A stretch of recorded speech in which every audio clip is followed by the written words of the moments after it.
প্রাচীন গ্রিক দার্শনিক সক্রেটিসের মৃত্যুদণ্ড অ্যাথেন্স এবং পৃথিবীর ইতিহাসে একটি দুঃখজনক এবং উল্লেখযোগ্য ঘটনা।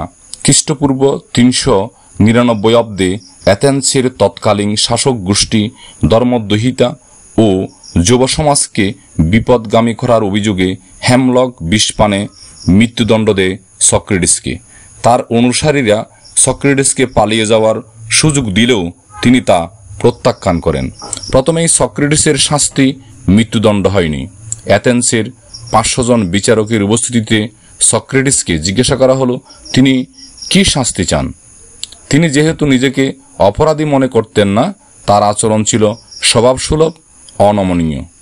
তিনি শাস্তির পরিবর্তে তার শিক্ষা ও দর্শনের জন্য পুরস্কারের প্রস্তাব করেন।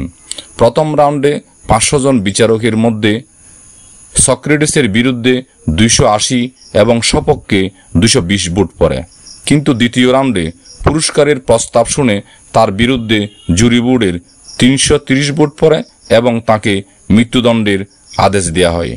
রায় শুনে তিনি স্থির ও শান্তভাবে বললেন, I to die and you to live, which is better God only knows. Socrates তার দর্শন ও কিছু অমর বাণীর জন্য 1000 বছর ধরে আলোচিত হয়ে আসছেন। নো দ্য সেলফ, নিজেকে জানো, যাই হোক বিয়ে করো, তোমার স্ত্রী ভালো হলে তুমি হবে সুখী, আর খারাপ হলে দার্শনিক। পোশাক হলো বাহিরের আবরণ, মানুষের আসল সৌন্দর্য হচ্ছে তার জ্ঞান।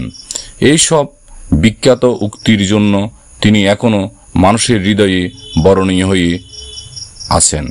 দুর্ভাগ্য হলো পৃথিবীতে শাসক গোষ্ঠী তার হীন স্বার্থে এখনো বিচারের নামে প্রহসন অব্যাহত রেখেছেন। ধন্যবাদ।